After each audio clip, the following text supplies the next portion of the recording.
À Toulon, la mer est présente partout, jusqu'aux santons dont certains sont des marins de la région. Les santons de Provence naissent avec la Révolution française, une forme de résistance aux républicains qui fermaient les églises. Par tradition, les santons représentaient les figurines de la crèche. C'est moins le cas aujourd'hui. Désormais, beaucoup sont fabriqués à la chaîne.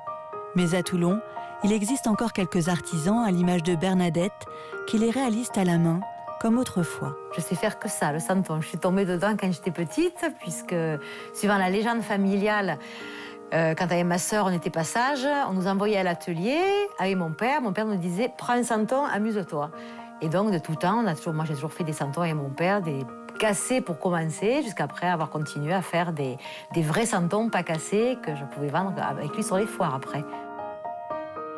Et ainsi, au fil du temps, Bernadette est devenue l'une des spécialistes du santon toulonnais. Elle en fabrique toute seule, plusieurs centaines par jour, dans sa maison sur les hauteurs de la ville. Aujourd'hui, elle a rendez-vous avec Jean qui, en matière de santon, a tout à apprendre. Bonjour Bernadette. Bonjour Jean. Mais venez, visitez l'atelier. Je vous suis. Voilà, ça se trouve là au fond du jardin. Alors vous êtes santonnière. Je suis santonnière, voilà. Donc Centenaire? là, j'étais Non, pas santonnière. centenaire, pas encore, santonnière. D'accord. Et j'étais en train de faire des marins. Très bien. Voilà. Vous faites des santons de marins. Je fais des santons de marins. Pas que ça, quoi, mais... Non, pas que des santons de marins, mais entre autres le santon de marin, puisque le marin est toulonnais. D'accord. Bon, alors comment ça se passe? Comment on fabrique un santon? Vous avez le moule qui est comme ça. Quand c'est vide, donc vous allez ouvrir. Ouais. Vous ouvrez. Vous allez prendre de l'argile. Ah, ça, je vais le faire. Et oui. Mais je vais en sortir un comme ça. Je vais faire en même temps que vous. Et après, Prenez de il faut l'argile. mettre... Voilà, donc il faut Ah, comme ça. un peu faire une assez lisse. Et après, vous partez depuis la tête.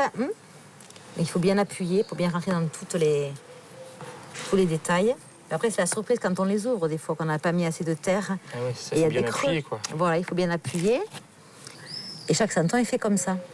Ah ouais, c'est quand même du boulot. Hein. C'est quand même du boulot, oui. Hein, Ouais.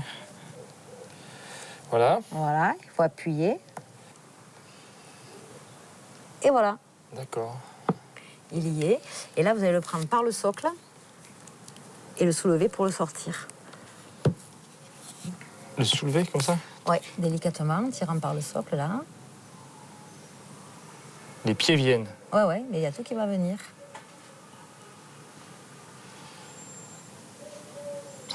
Oh, il est fendu en deux, quand même, non? Oui, non, ça va se rattraper. Voilà, donc donc là, il est sorti du moule. Et après, avec un petit pinceau, je vais rincer celui-là, avec un petit pinceau mouillé d'eau, il faut reprendre tout le santon pour enlever toutes les aspérités.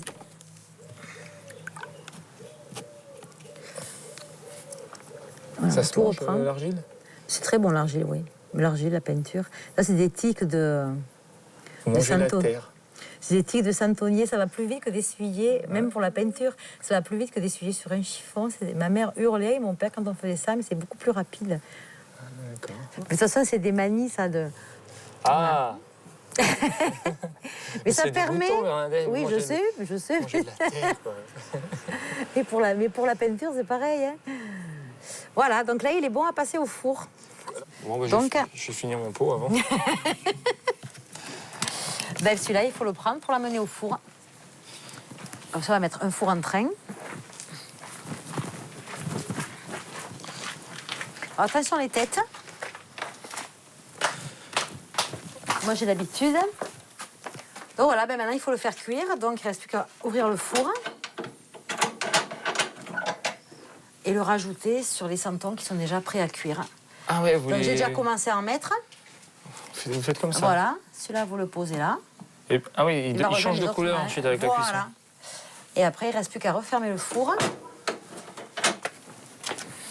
Il faut quand même se laver les mains parce que...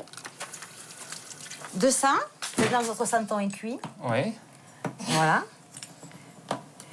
Il va falloir qu'on obtienne ça. Mais c'est tout simple. Ah non, mais attends, par quoi je commence? Alors, on commence toujours par la couleur chair. Donc il faut faire... C'est pas grave si je déborde en fait. Non. Le visage, le cou derrière.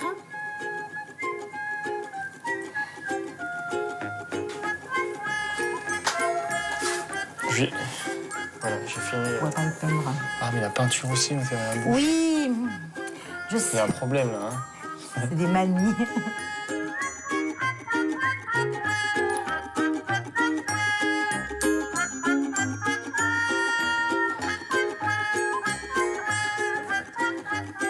Oula. Il a fait une opération. Dès qu'il saigne du nez. J'ai fait le marin qui saigne du nez. Ouais.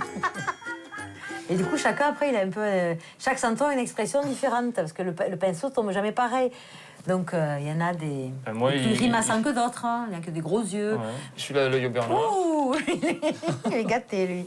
Si, celui-là, il est bien, là. Qu'à tout couvrir. Passer tailleur la vareuse.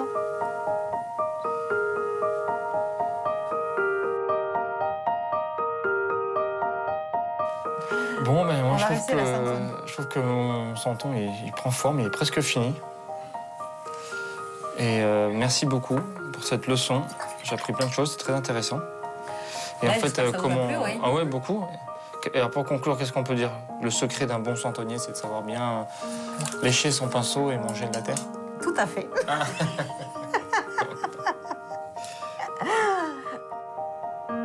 Au XVIIe et au XVIIIe siècle,